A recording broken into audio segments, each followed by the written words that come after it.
Hi and welcome to another episode of Build With Me. This time we're going to build this little digital hourglass. It's just from a simple kit, a very cheap kit as well. So let's dive in and see why it may be so cheap and also how easy it is actually to build up. So let's dive in and just see exactly what's in the packet.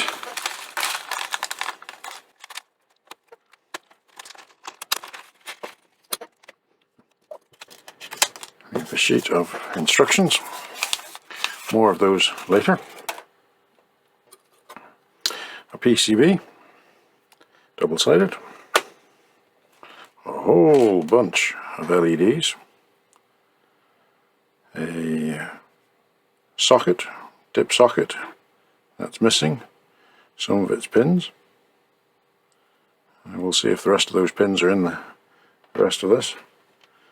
DC input, a socket, a switch, a slide switch, headers, dodgy looking microcontroller, an STC or knockoff, and then all the LEDs. Oh, and there's a little capacitor here as well. Most likely that's for decoupling.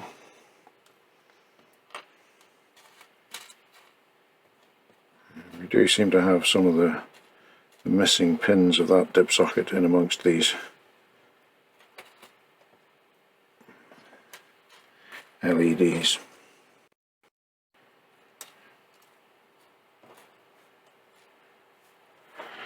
What I'm going to do, I'll do this off camera. I'm actually going to go through and test all of these LEDs individually.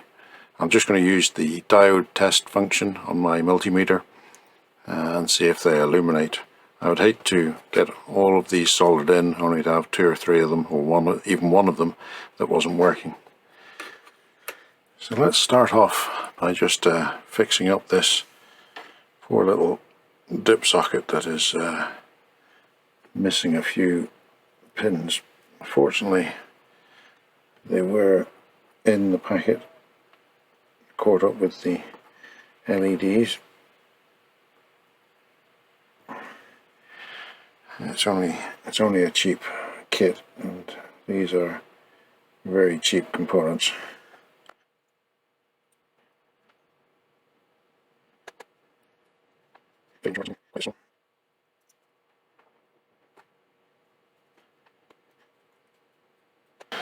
There's one that's looking a bit of a dodgy contact in there.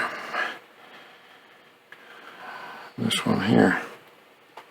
Let me just see if we can pop that one out and just see what's going on with that.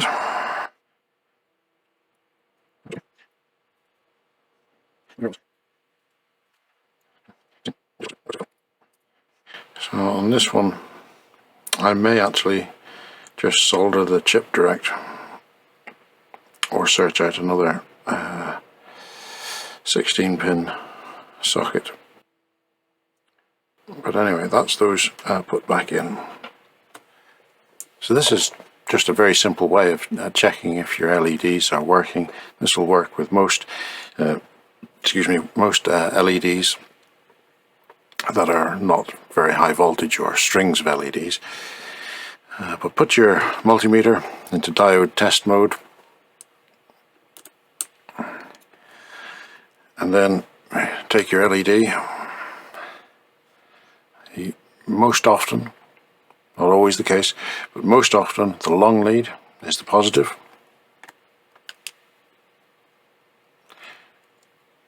and the shorter lead is the negative, and you can just do that.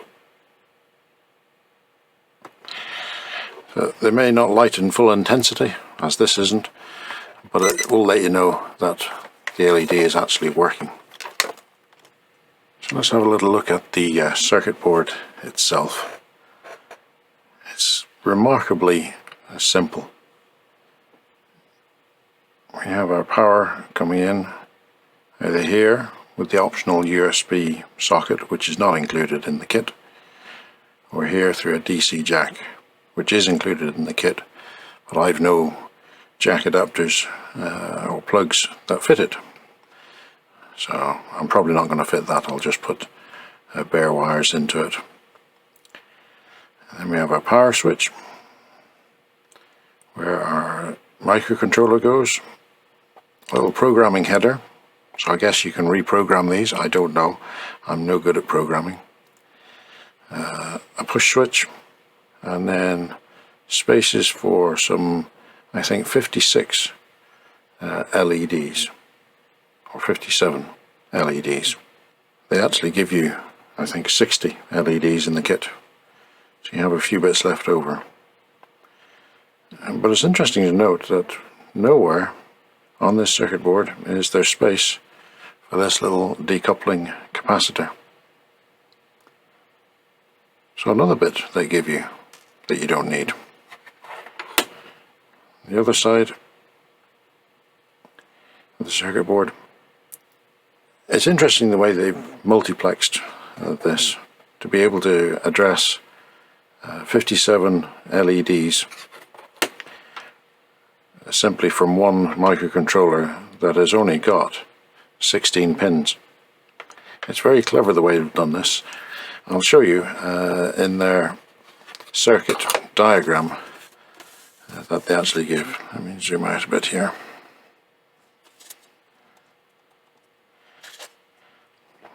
So in the circuit diagram is down at the bottom here, part of it showing the microcontroller, and it sort of assigns numbers to each of the controller pins. I don't know if you can make that out, P12, 13, 14, 15, and so on and so forth.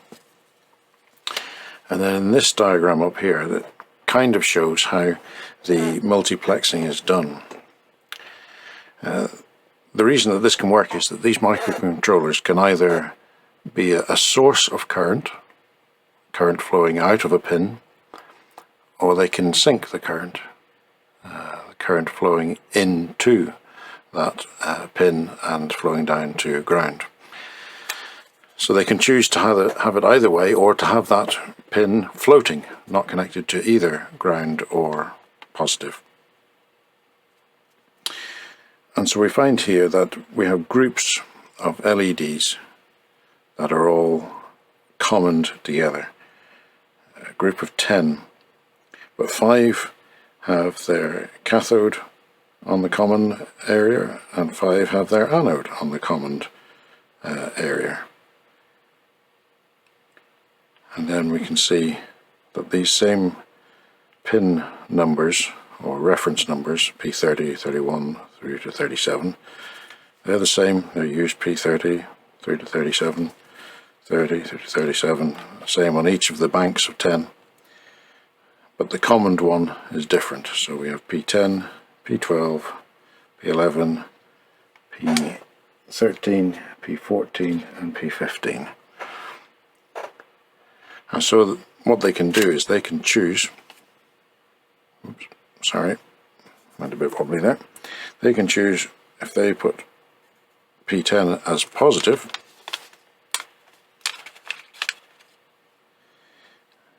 and then P33 or P33 as negative. So in effect both of those are then tied together as negative, but the current won't flow through this diode, but it will flow through this one. And so they do this very rapidly, far quicker than the eye can tell. And so it seems, because of the persistence of the human eye, it seems as if all of these LEDs are being lit up all at the same time, but in reality maybe only 1 or 2 LEDs are lit at any one time, just because this display is being driven by means of multiplexing. Quite a clever way of doing things. As for the rest of the instructions, I leave it up to you to be able to read those, because that's just beyond me. So just before we get started into actually assembling this kit, I have actually tested my LEDs and they were all working. Hooray! But just before we start, just a little note with regards to the silk screen on this PCB and a potential issue. Now on this silk screen, if I get it the right way up, that'll help. The LEDs have been indicated with a flat, and we can see the little LED symbol or diode symbol, and that's as it should be. That's the standard, that is the convention. The anode, denoted here by the square pin, with the arrow facing in to the cathode being negative and the anode being positive, and the flat, as indicated on this little drawing on the silk screen, the flat being on the cathode. That is standard in the industry for LEDs and a helpful visual reminder of them. However, there is an issue with this particular kit in that the LEDs that are supplied in this kit are not conforming to that convention. The flat on these are on the anode, not the cathode. I've actually got some close-up shots of this, even better than this shot, which will give you some extra information on that. So there's something a bit funny about the LEDs supplied with this kit. They're 3mm LEDs, and here we have one at great magnification, and as you can see, as usual, the long lead is connected to the post, and that is the anode or positive. And of course the anvil, as it looks like an anvil on its side on this view, is on the shorter lead for the cathode. That's all fine and normal, and everything else is just perfect for that. But what is strange is that normally, for most LEDs, they have a flat spot on the side of the cathode, namely on the side of the anvil. They have the base flattened to help identification.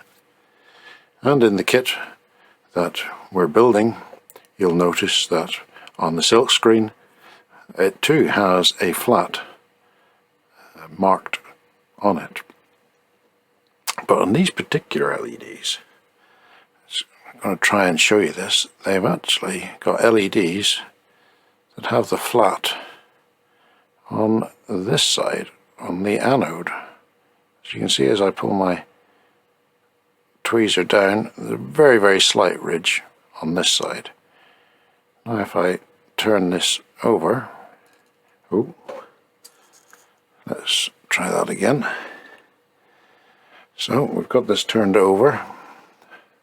We can see that we've got the anvil on this side, and if I can push this up, you can see that this is the shorter lead, this is the cathode, the negative, and you can see that there's a significant ridge. In fact, I'm able to pull it down by that ridge. Whereas we turn it over,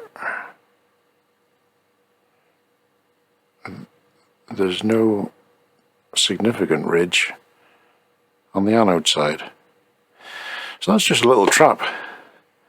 This took me a little bit of head scratching whenever I first started looking at this kit, the contents of it, as the silk screen was telling me one thing, but my memory, as foggy as it is, was telling me another thing, that there was something not quite right with these LEDs. They didn't correspond to the norm of having that flat. It's very hard to actually show you, but there is actually a flat on the anode. So completely opposite to convention. So hard to try and manipulate this.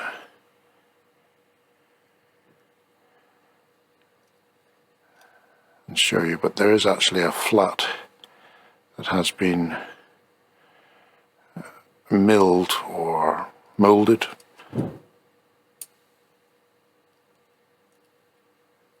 onto the anode, whereas on the cathode it's just completely round. So if in doubt, always check maybe with a magnifying glass